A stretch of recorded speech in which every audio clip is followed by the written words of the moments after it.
My fiancé of 5 years, Ryan, stood there, hand in hand with my sister, Zoe. He looked at me, completely unapologetic, and said, "Eve, you are a perfect plan, but Zoe, she's a hurricane, and I need a hurricane." Zoe just tightened her grip on his arm, a triumphant smirk on her face. "You've always had everything," she said. "Now it's my turn." My name is Eve Carter, and I am 29 years old. At 29, I believed in the power of a perfect plan. It was my religion. And the late afternoon Miami sun sliced through the floor-to-ceiling windows of my brickle high-rise, casting long, sharp shadows of the city's skyline across my white oak floors. I had just closed a multi-million-dollar design contract, a career-defining win. I swirled the chilled Chardonnay in my glass, the crisp notes of green apple and pear, a cool reward against the humid air. Everything in my life was exactly where it was supposed to be, curated with the same precision I applied to a high-end architectural blueprint. Control. It was my love language. And tonight was for Ryan. A surprise. I'd stopped at the market on the way home, the bag on my marble countertop, to holding the ingredients for his favorite meal, pan-seared scallops with a lemon butter sauce. Beside it, a bottle of 2016 Opus 1, a testament to how far we'd come. I glanced at the 3-carat diamond on my finger. It wasn't just a ring, it was a symbol of a future I had meticulously architected over 5 years. It was proof that my life, our life, was a perfect plan. A plan I had poured my soul into building piece by perfect piece. I thought about him, about us, and a familiar sense of deep, quiet satisfaction settled over me. Everything was in its place. From the 7-figure contract to the temperature of the wine, this was the life I had designed, not one I had simply fallen into. In his apartment in Coconut Grove, with its lush greenery and the faint, salty smell of the bay, always felt like a tranquil escape from the steel and glass of Brickell. It was our shared sanctuary, so I used my own key, pushing the heavy oak door open with a quiet anticipation. The silence that greeted me was immediate and unnerving. It wasn't the peaceful quiet of an empty home, it was a heavy, watchful silence. And then I saw them. And discarded near the entryway was a pair of royal blue Manolo Blahnik stilettos. My breath caught in my throat. I knew those shoes intimately. I had saved for 3 months to buy them for Zoe's 25th birthday, putting them on a wait list, hoping she would finally understand the value of hard work, of earning something beautiful. I tried to reason with the panic rising in my chest. "It's nothing, you're overthinking, she's messy, she probably just stopped by." But then a sound drifted from the bedroom. A giggle. It wasn't a polite, sisterly laugh.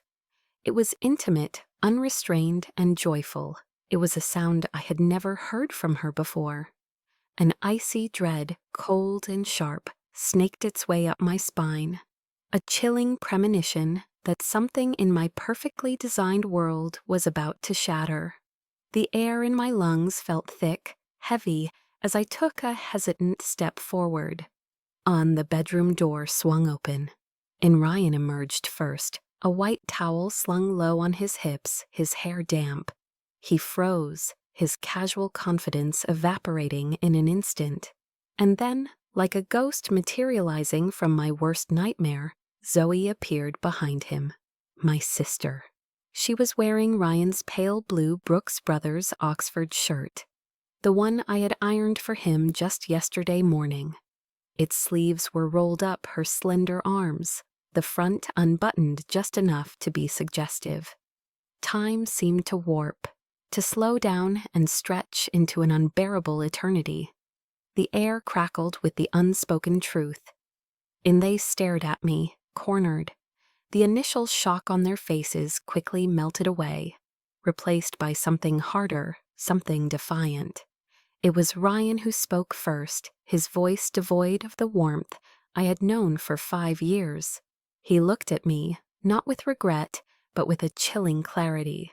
"Con Eve," he said, his voice flat. "You are a perfect plan, but Zoe, she's a hurricane, and I need a hurricane." And the words didn't just hurt, they eviscerated me. A plan, something to be executed, not loved.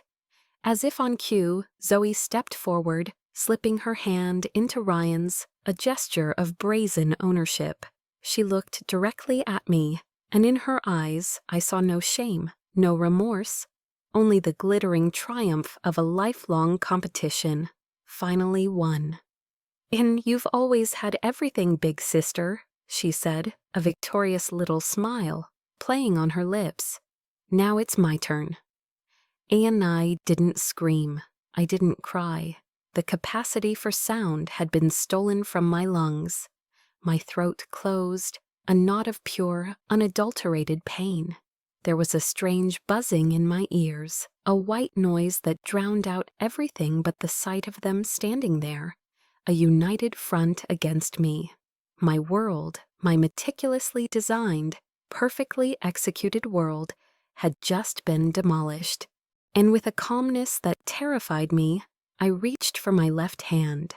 The 3-carat diamond felt alien, a cold, heavy lie against my skin. I slid the ring off my finger.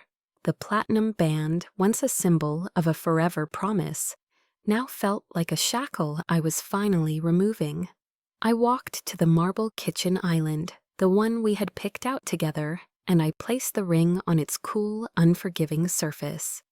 And it made a single sharp sound. Unclick. In it was a dry, final, echoing sound. The sound of a lock disengaging. The sound of a story ending.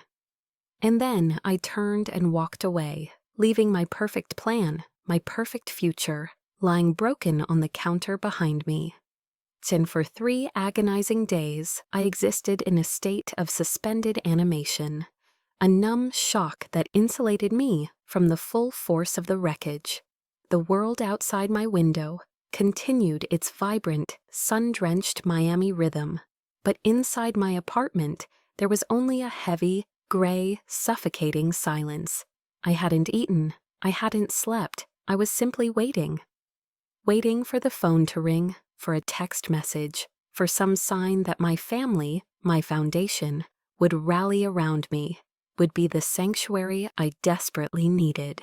When my mother's name, Susan, finally flashed on the screen, a fragile, desperate tendril of hope unfurled in my chest.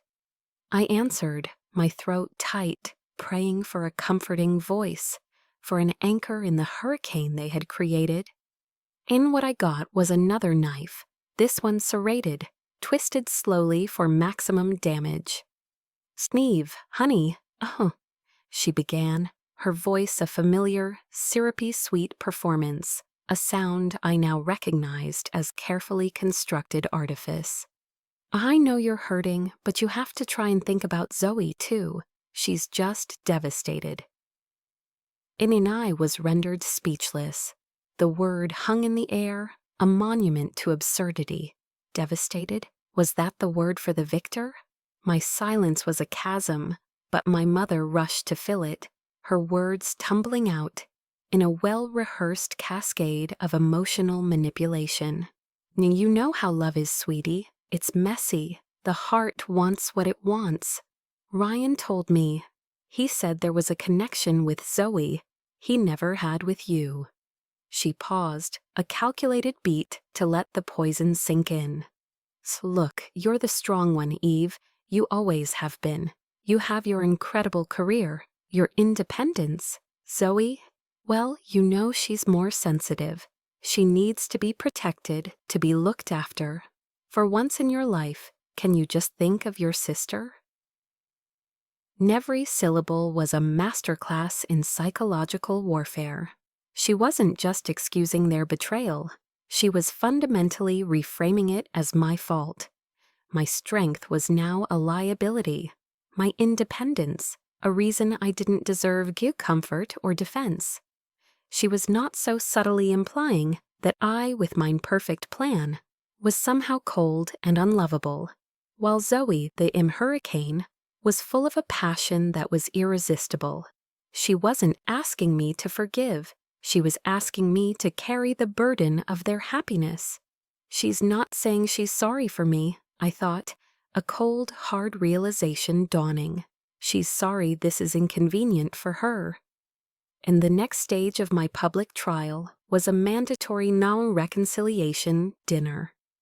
My father, David, had called me, his voice strained and weary over the phone. Your mother thinks it's for the best, Eve, to clear the air. I knew it was a losing battle. To refuse would only prove their point that I was stubborn. So I went. When I arrived at my childhood home, the scent of my mother's pot roast filling the air, they were already there. Ryan and Zoe, sitting side by side on my parents' familiar floral sofa, their hands intertwined, a perfect, sickening portrait of stolen love. The dinner was a surreal, nightmarish performance. Zoe sniffled intermittently into a napkin, whispering empty phrases like, I never meant for this to happen." Ryan remained stoically silent, the picture of a tragically conflicted man, a role he played with nauseating perfection. My mother kept piling food onto my plate, a gesture of uncaring that felt more like force-feeding. We're a family, Eve. Families forgive. That's what makes us strong." The irony was so thick I could have choked on it. I said nothing, my silence a fragile shield. I focused on the pattern of the porcelain, the weight of the silverware in my hand. Finally, my mother sighed dramatically, a sound designed for an audience. She looked pointedly at my father. "Tenny, you see, David? She's always like this, so stubborn, never willing to bend, always has to be right. And that was it, the final straw. The public accusation that my profound pain was merely a childish refusal to cooperate. I pushed my chair back, the sound scraping loudly against the tile floor, a harsh protest in the tense silence. I couldn't be in that room for one more second. I stood up to leave. "Sis, don't go. I'm sorry," Zoe pleaded, her voice thick with false tears as she reached for my arm. Done, but it was Ryan's voice that cut through the air, cold and dismissive. "Let her go, Zoe. She needs time to accept that the world doesn't revolve around her." And he said it right there, in front of my parents. A public execution of my character, and they were the silent spectators. I turned to my father, my last hope, my supposedly silent ally. I begged him with my eyes to say something, to defend me, to show me I wasn't entirely alone in this twisted family court. And he just looked down. He stared at his plate, meticulously pushing a mound of mashed potatoes around, with his fork as if it held the secrets to the universe, as if the texture of a root vegetable was more compelling than the complete annihilation of his daughter's heart. In his silence was the cruelest betrayal of all. It was louder than my mother's accusations, more painful than Zoe's tears, more final than Ryan's contempt. In that moment, watching my father choose his mashed potatoes over me, I understood with a soul-crushing certainty. I was utterly and completely on my own. And I walked out of that house, got into my Audi, and drove without a destination, the city lights blurring through my unshed tears. I ended up in a deserted parking lot off Old Cutler Road, the car's engine ticking quietly in the humid night air. The street lights cast a sickly, lonely yellow glow. I pulled out my phone. It felt heavy in my hand, a conduit to a world I no longer wanted to be a part of. One by one, I found their names. Unmom, click, block contact. Dad, click, block contact. Zoe, click, block contact. On Ryan, click, block contact. And with each decisive tap on the screen, I felt a strange and hollow sense of relief. It wasn't freedom, not yet, but it was a severing, a deliberate, conscious decision to cut the ropes that were drowning me. This silence, this self-imposed exile, was the first brick in the foundation of a new life. A life I would have to build entirely alone. Eo and I moved out of the Brickell apartment within a week. The air there had become unbreathable. Every meticulously chosen piece of furniture, every framed photograph, held a memory that now felt like a shard of glass in my heart. I couldn't look at the sleek Italian leather sofa we had debated over for weeks without remembering his laughter. I couldn't stand on the balcony where we'd shared countless bottles of wine while watching the sunset paint the sky in fiery strokes of orange and pink without feeling like a fool. So I packed my life, our life, into sterile brown cardboard boxes and fled. Dan and I found a minimalist, anonymous apartment in Wynwood. It was a place with no history, no ghosts. The neighborhood itself was a stark, almost cruel contrast to my internal landscape. Its walls screamed with vibrant, chaotic graffiti, a riot of color and life that felt like a mockery of the monochrome world I now inhabited. Inside my new apartment, there was only the sterile white of unpainted walls and the echo of my own footsteps on the polished concrete floor. I sat there for hours, surrounded by sealed boxes, a stranger in my own life. The silence was a physical presence, a heavy blanket, broken only by the distant wail of a siren and the frantic, unsteady rhythm of my own heart.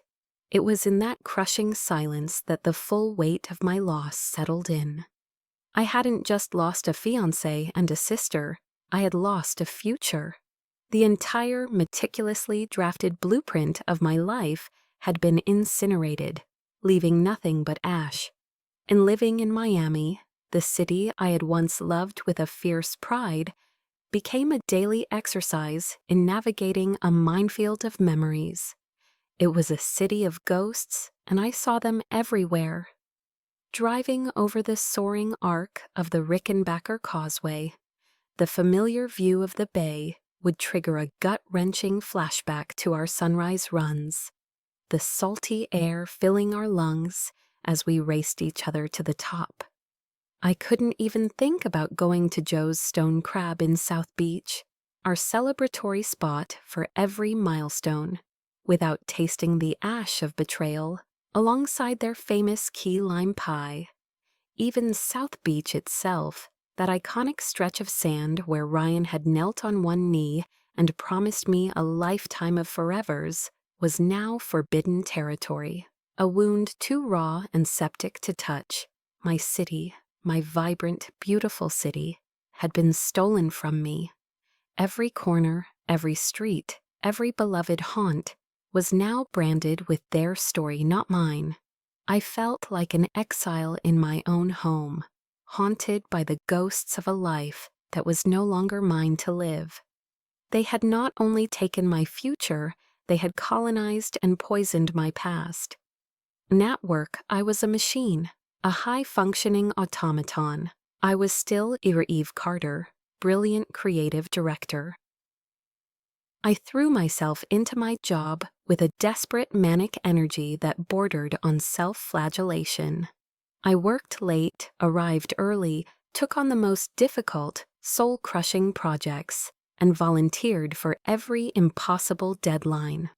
My colleagues praised my dedication, my laser focus. "Eve's on fire," I heard one of them whisper in the break room. They saw the results, the polished presentations, the successful campaigns that brought in new clients. They didn't see the hollowed-out woman behind the professional, curated smile. They didn't notice the weight I was losing or the dark, bruised circles under my eyes that even the most expensive touche éclat concealer couldn't hide. This mask of competence was both my armor and my prison.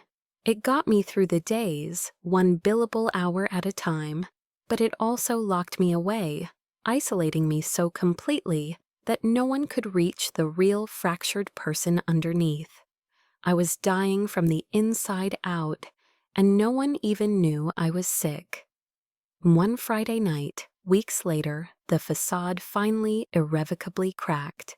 The office was dark and silent, a tomb of glass and steel. Everyone else had long gone, to start their weekends, to live their lives. I was alone, staring out at the glittering, indifferent skyline of the city that had betrayed me. And then a sob escaped my throat, a raw, guttural sound I hadn't realized I was holding back. It was followed by another and another, until I was crying uncontrollably, my body shaking with the force of weeks of repressed grief, humiliation, and white-hot rage. The tears were hot and cleansing. In that moment of complete, undignified collapse, I finally admitted the truth to myself. I couldn't do this alone.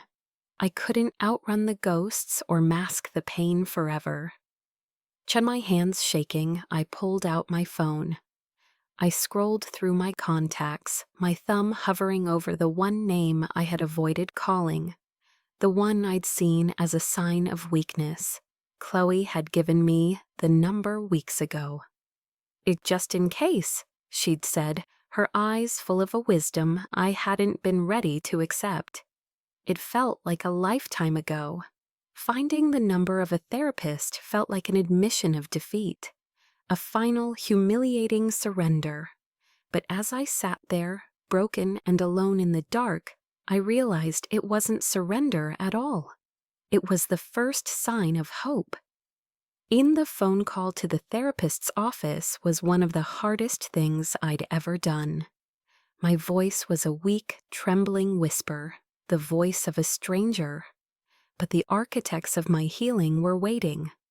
They arrived not with judgment, but with blueprints for a new foundation. Chloe was the first responder.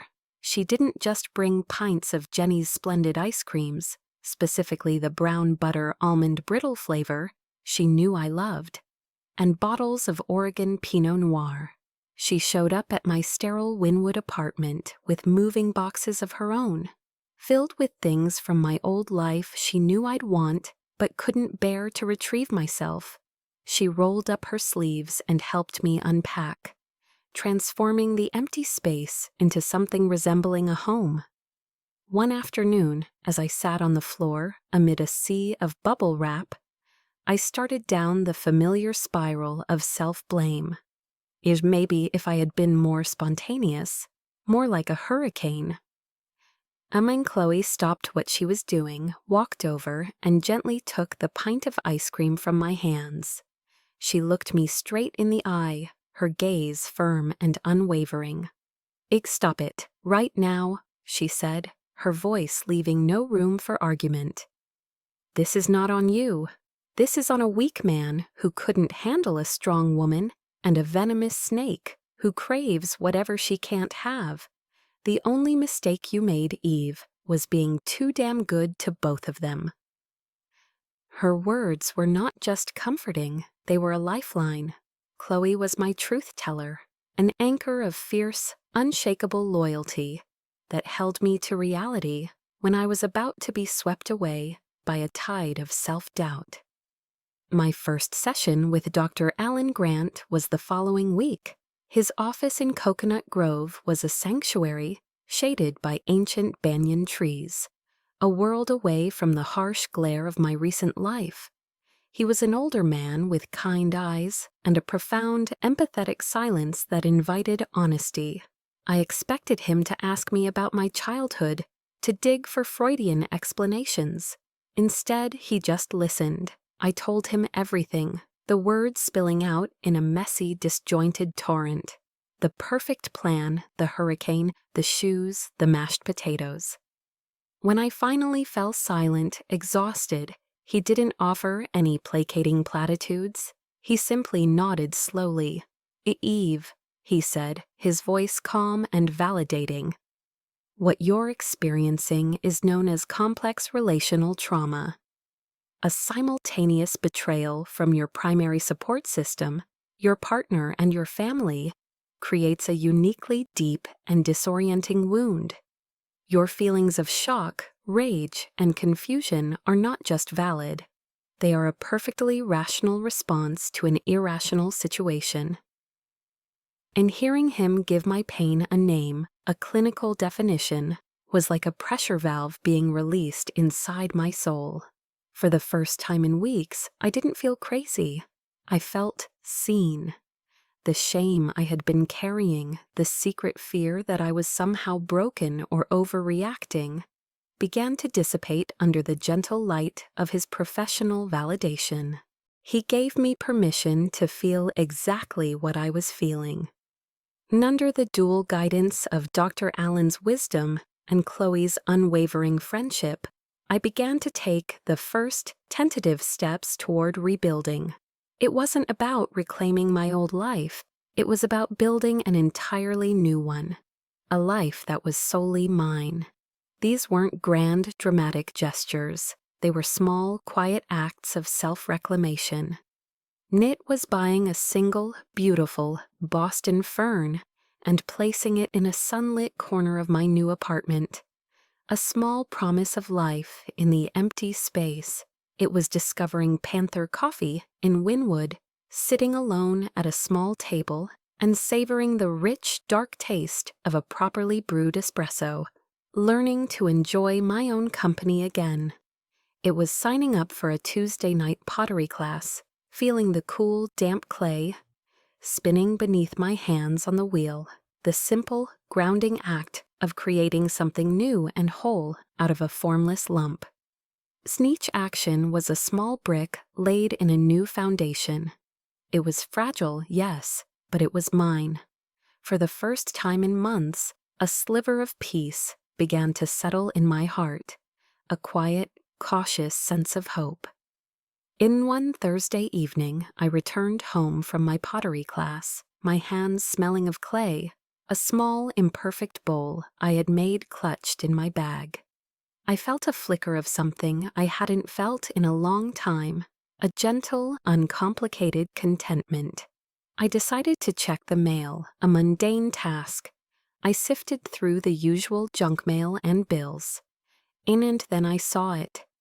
Lying at the bottom of the pile was a thick, cream-colored envelope. It felt heavy in my hand. The address was written in a familiar, looping script of shimmering gold ink. Zoe's handwriting. And my heart stopped. The fragile piece I had spent weeks carefully constructing shattered into a million pieces. That envelope wasn't just a piece of paper. It was a ticking time bomb delivered directly to my door, and I knew with a gut-wrenching certainty that the storm was far from over. And my hands trembled as I tore open the seal of the ivory envelope, the thick paper resisting slightly, as if protecting the poison within. The invitation itself was a masterpiece of classic elegance, the kind of thing I would have designed myself.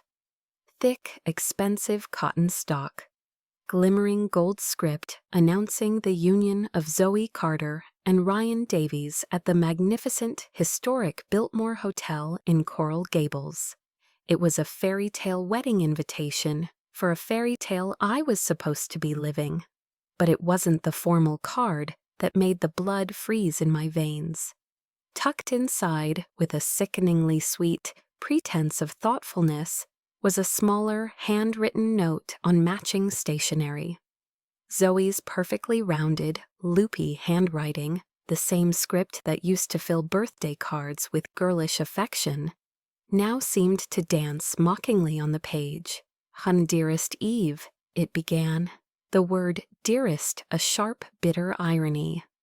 "I know this must be so hard for you, but I truly, truly hope you'll be there.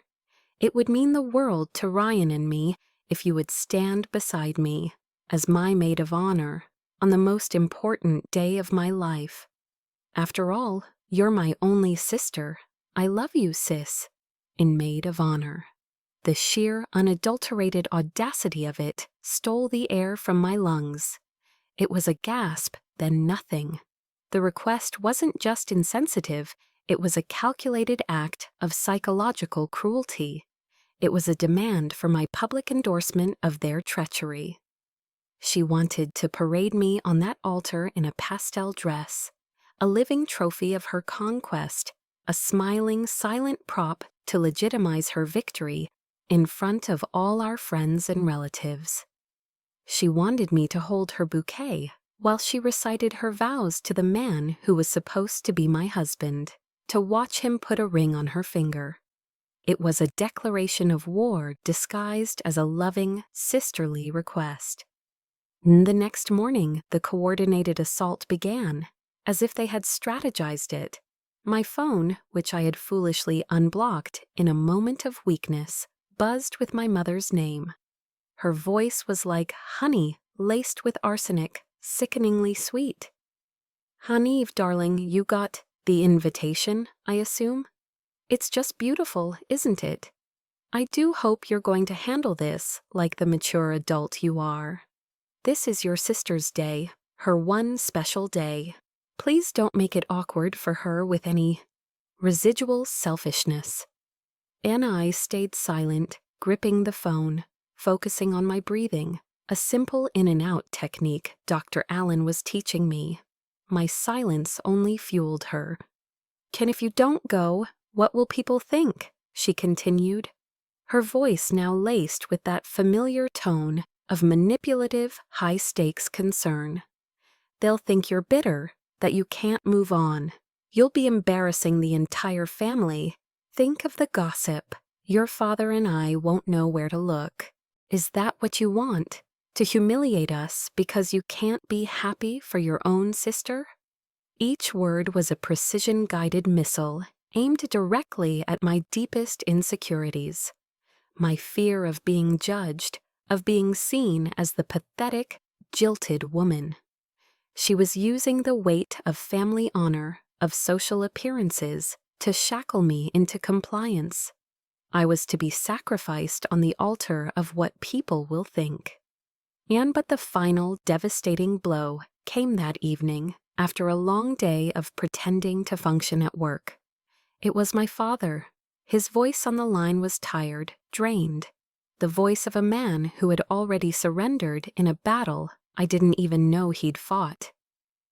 "In Eve," he sighed, and I could picture him in his leather armchair, rubbing his temples. "Your mother has a point. Maybe you should just go. Just for a little while. Show your face. Be graceful, for the sake of keeping the peace." The last of my defenses crumbled. Keeping the peace. Peace for whom? Certainly not for me. It was peace for them. Peace at the cost of my dignity, my sanity, my soul. In that moment, the full crushing weight of my isolation crashed down on me. I had been abandoned by everyone. My family, the people who were supposed to be my staunchest defenders, were actively conspiring to push me into a public performance of my own humiliation. They weren't just asking me to attend a wedding, they were demanding I participate in a play where I was cast as the gracious, smiling loser. In a cold, hard anger, different from the hot, tear-filled rage I'd felt before, began to crystallize in my core. It was the anger of an animal pushed too far into a corner, with nothing left to lose. I would not run, I would not hide, and I would not give them the supreme satisfaction of seeing me broken. And I would go. Kyo and I sat on my sofa for a long time after that call, the heavy, beautiful invitation clutched in my hand. It felt like a weapon. A part of me, the wounded, exhausted part, wanted to set it on fire, to watch the gold letters of their names curl into black, indecipherable ash. I wanted to pack a bag, drive to the airport, and book a one-way ticket to somewhere far away, a place where no one knew my name or my story.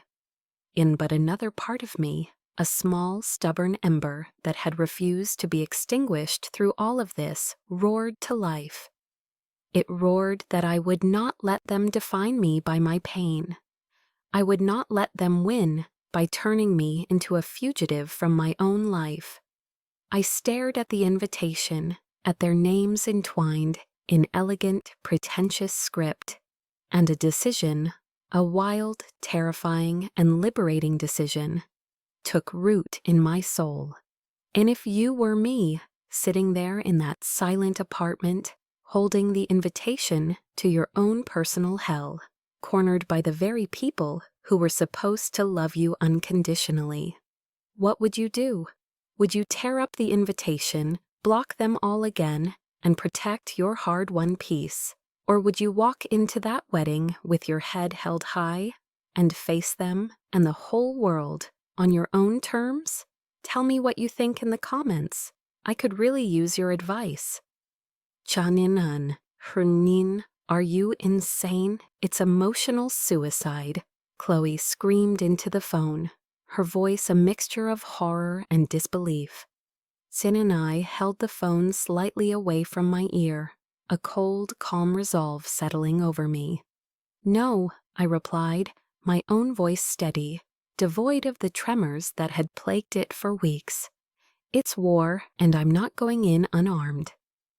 And the next day, Chloe, ever the loyal general, officially launched what she dubbed Operation Phoenix. Our first mission was securing my armor. We descended upon the ultra-luxe Bal Harbor shops, a temple of high fashion. I tried on a dozen safe, predictable dresses in muted pastels and elegant navy blues. With each one, Chloe would cross her arms and shake her head. Nope, you're not going there to blend in, Eve. You're going there to make a statement.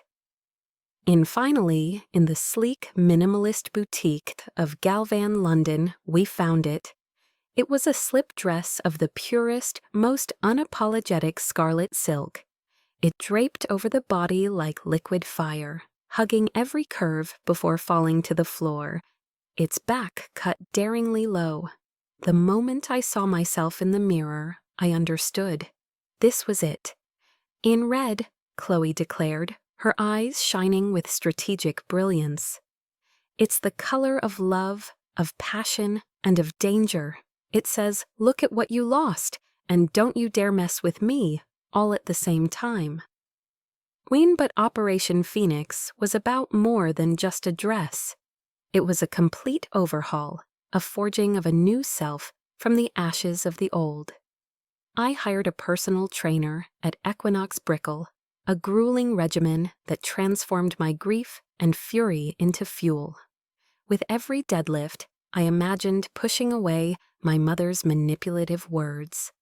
With every mile I pounded out on the treadmill, I pictured myself leaving the ghost of my past further and further behind. I booked weekly deep tissue massages and facials at the Standard, not to look beautiful for anyone else, but to reclaim my own body, to feel strong and cared for from the inside out. And I continued my sessions with Dr. Allen. I told him about the wedding, about my plan. He listened patiently. An armor is a useful tool, Eve, he said, his voice calm and steady. It can protect you in battle. Just make sure you always know who the person is inside it. His words grounded me, reminding me that this transformation had to be more than skin deep. It was about building an unshakable core of self-worth. On the final, most critical piece of the plan was finding the perfect +1. Chloe had a list of eligible bachelors, but I refused. I didn't want a rental, a prop. This needed to feel real, at least to me. And then, 3 weeks before the wedding, fate, or perhaps the universe's sense of irony, intervened. I was at a charity auction for the Perez Art Museum, Miami, feeling surprisingly confident when I turned too quickly and spilled an entire glass of champagne down the front of a man's impeccably tailored Tom Ford suit. Mortified, I started apologizing profusely. And he just laughed, a deep, easy sound. "Don't worry about it," he said, dabbing at the stain with a napkin. "At least now I have a valid excuse to buy a new one." He was handsome, devastatingly so, with intelligent eyes that crinkled at the corners when he smiled. He was Leo Maxwell, the renowned architect. And we talked for the rest of the evening, an effortless conversation that flowed from modern art to the structural integrity of Miami's oldest buildings. After a few more dates over coffee and late-night walks, I decided to take a leap of faith. I told him everything, the whole sordid, painful story. He listened intently, his expression unreadable, and I braced myself for the inevitable, awkward retreat. And instead, when I finished, he simply smiled. "I get it," he said. "I'll go with you. Consider it an adventure. Besides," he added, a mischievous glint in his eye, "I'm excellent at charming meddling mothers and making ex-boyfriends insanely jealous." Anais, the wedding date, drew closer. A strange and unexpected shift happened within me. The dread that had been a constant companion began to recede, replaced by a nervous, fluttering excitement. I found myself looking forward to my time with Leo, to his quick wit and calming presence. The relationship that had begun as a strategic alliance was starting to feel real. The lines were blurring. Was he just a part of Operation Phoenix, my most valuable weapon? Or was he becoming something more? The question hung in the air, a quiet, hopeful melody beneath the thrumming war drums of my preparation. The night before the wedding, all the carefully constructed confidence I had built over the past few weeks evaporated. I stood in my suite at the Biltmore, staring out at the immaculate, floodlit golf course, but I saw nothing. My mind was a vortex of fear and self-doubt. The red dress, my so-called armor, hung on the back of the door, looking less like a symbol of power and more like a sacrificial robe. Can I really do this? The question looped endlessly. Or will I just shatter into a million pieces the moment I see them together? So my hands trembled as I typed out a text to Leo, each word an admission of defeat. I don't think I can do this. In a minute later, my phone buzzed. "Come down to the bar. I'm here." A and I found him in the hotel's dimly lit, wood-paneled bar. The space was quiet, an intimate haven of soft leather and warm golden light. He was sitting at a small table in the corner with 2 glasses of Macallan 18 already poured, the amber liquid glowing like a small campfire. He didn't press me with questions or offer empty reassurances. He just slid one of the glasses toward me, his presence a silent, solid anchor in my swirling storm of anxiety. We sat in a comfortable quiet for a long time, the only sound the soft clinking of ice against glass. In it was Leo who finally broke the silence, his voice low and even. "Should 2 years ago," he began, not looking at me, but at the scotch in his glass. I was in a situation not unlike this one." And he told me he had been engaged, set to be married to a woman he'd loved since college. 2 months before the wedding, he found out she was having an affair with his best man, his business partner, the closest thing he had to a brother. "Senmido, the worst part," he said, his eyes now looking somewhere far away, a place I couldn't see, or wasn't losing her. It was the humiliation, the feeling of being a complete and utter fool for not seeing it, the feeling of being turned into a joke by the 2 people I trusted most in the world. And his confession was a key, unlocking a door inside me. A wave of empathy so powerful it brought tears to my eyes washed over me. The tears I hadn't allowed myself to cry, the ones born of pure, unadulterated pain, began to slide down my cheeks. He hadn't tried to fix my pain. He had simply shown me his own. In that quiet, dark-paneled bar, I no longer felt like a singular, isolated tragedy. I wasn't alone. And Leo watched me cry, without a trace of pity, only a deep, profound understanding. He let the silence sit until my tears subsided. Then he looked at me, his gaze direct and piercingly clear. Dunya, are you going to that wedding tomorrow to prove something to them? He asked gently, or to prove something to yourself? The question landed right in the center of my heart, slicing through all the noise and confusion. I thought about it, truly thought about it. The initial impulse, the anger, the Operation Phoenix, that had all been for them, to show them I wasn't broken, but now something had shifted. Itanoia. At first it was for them, I admitted, my voice steadier now. But now it's for me. I need to close this chapter myself on my own terms. A slow smile spread across Leo's face. He nodded. When he walked me back to my room, the charged energy between us was no longer just about strategy or a shared adventure. It had deepened into something else, something real and quiet and strong. At my door, he gently placed his hand on my cheek, his thumb brushing away the last tear. And then he kissed me. It was a kiss that held no urgency, no demand. It was a kiss full of understanding, of shared history, of a silent promise for a new beginning. And after he left, I stood alone in my room and looked at the red dress again. It was still hanging there, a slash of brilliant color in the soft lamplight. But it looked different now. The light hitting the silk made it glow, like embers. It was no longer a suit of armor I was forcing myself to wear. It was a reflection. It was me, the new me. And I was ready.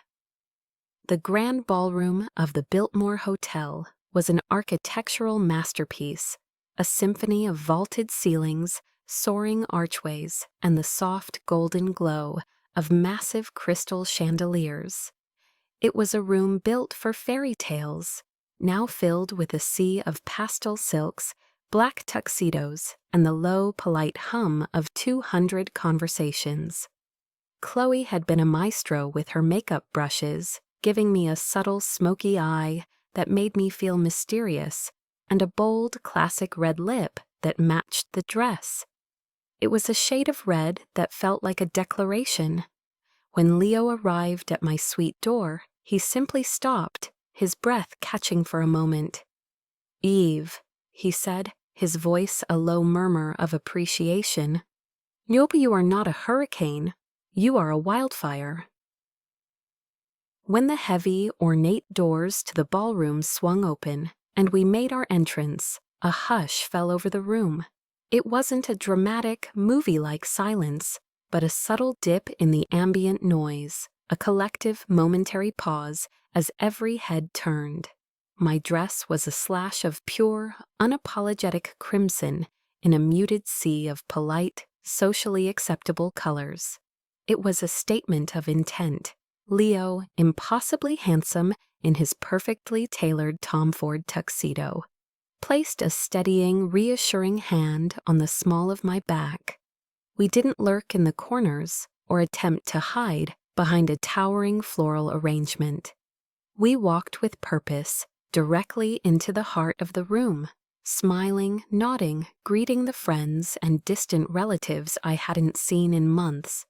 My confidence a shield forged in the fires of the past few weeks. And I could feel his eyes on me, Ryan. From across the room, past a sea of faces, I saw him standing beside his bride at the head table. His gaze was locked on me, his jaw slightly slack.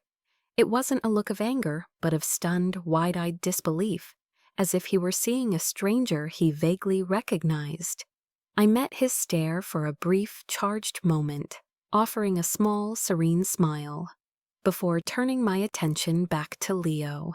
Beside him, Zoe's own smile was frozen, a brittle, painted-on thing that didn't reach her eyes. Her hand tightened on Ryan's arm, her knuckles white. And my mother. I caught a glimpse of her face, a fleeting expression of shock, and something that looked suspiciously like maternal disapproval.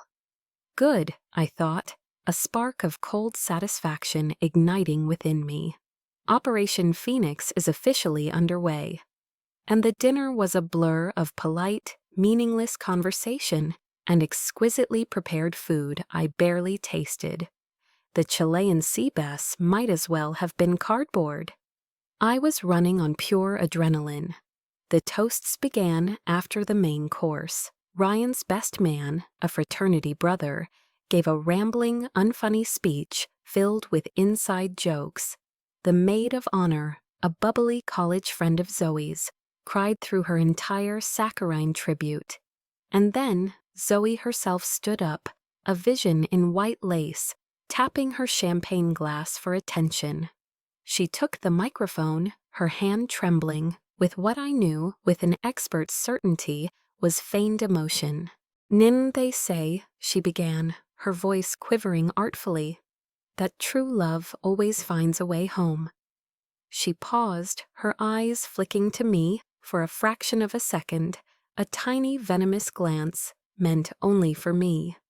And sometimes a man has to wander down a safe, predictable, and perhaps a little boring path for a little while, to realize which hurricane he truly belongs in. And she let the insult hang in the air, a deliberate, public humiliation wrapped in a pretty metaphor. The room grew quiet, the air thick with awkwardness. I could feel the pitying stares of my aunts and cousins. Their heads tilted in sympathy. They saw a victim, and that was the one thing, after all this, I refused to be. She raised her glass, her smile widening. "In he may have been her first draft," she declared, her voice now ringing with smug, undeniable triumph. "But I am his final perfect edition."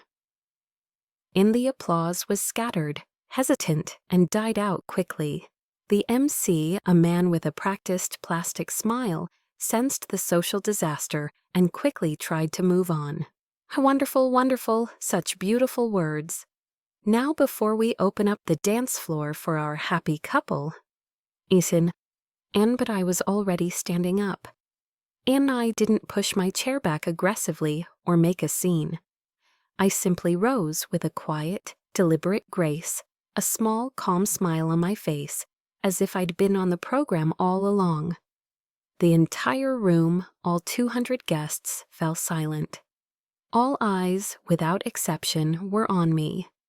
I walked to the stage, the silk of my dress whispering around my ankles with each confident step.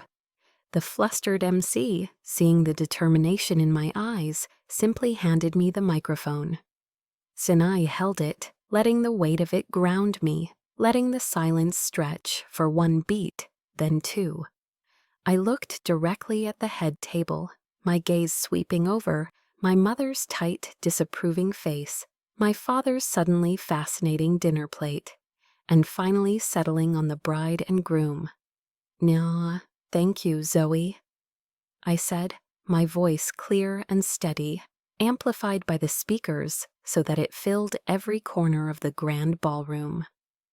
"Your words were truly inspirational. They made me realize something incredibly profound tonight." And Zoe's triumphant smile faltered, a flicker of uncertainty in her eyes. Ryan shifted uncomfortably in his seat, his collar suddenly looking too tight. "Juana, you see," I continued, my voice imbued with a calm, unshakable confidence I didn't know I possessed until this very moment. For a long time, I thought I had lost everything. I grieved for a future that was stolen from me. But the truth I now realize is that I wasn't robbed. I was liberated. I was set free from a story that was never truly mine to begin with. A story I was trying too hard to write. And I turned my head slightly, my eyes finding Ryan's. I didn't look at him with hatred, but with a kind of detached clarity. So thank you, Ryan.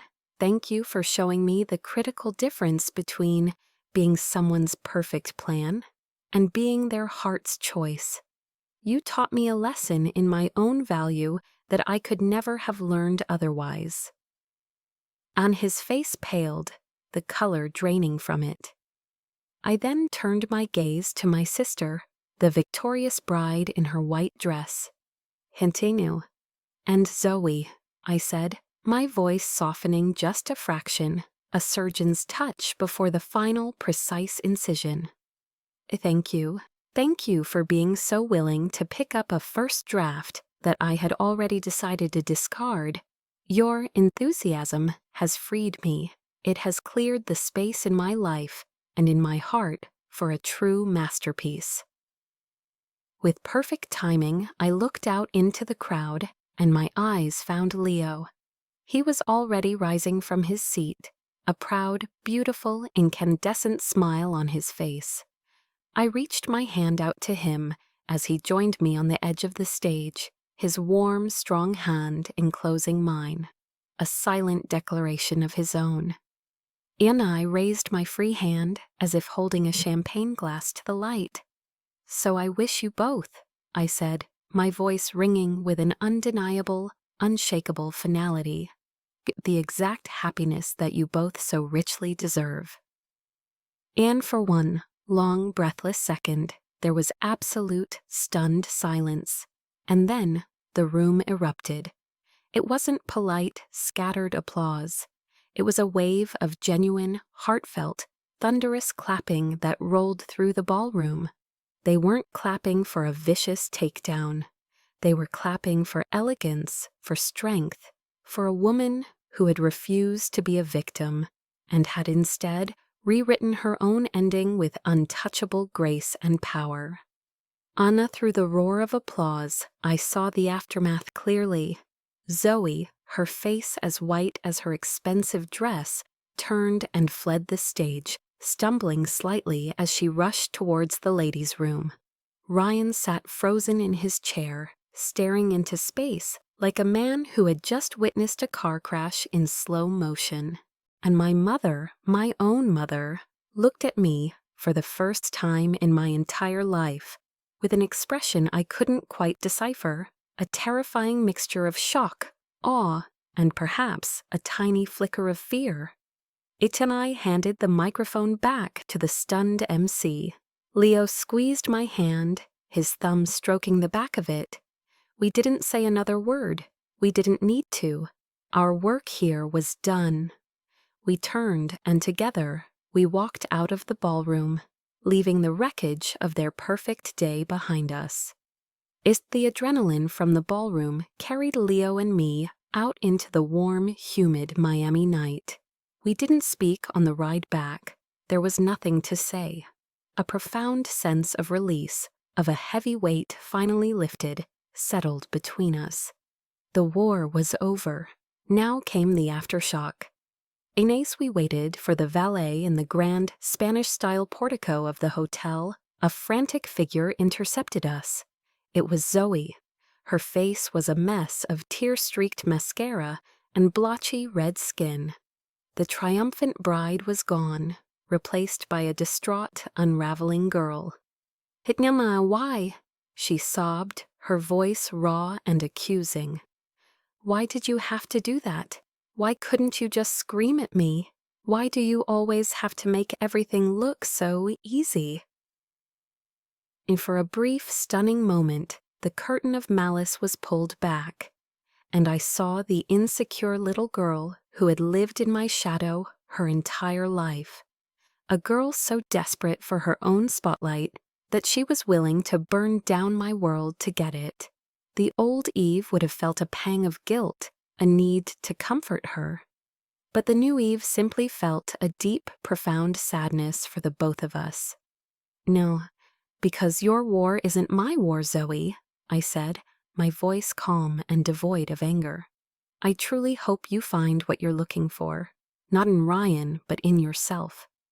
In that moment, I felt no hatred, only a quiet pity for a victory that had clearly brought her no joy. Just as we were about to get into Leo's car, another ghost from the evening appeared. Ryan. He looked lost, disoriented, as if he'd woken up in a foreign country. He fumbled for words. "Ew, Eve, I had no idea. You look, He trailed off, unable to finish a single thought.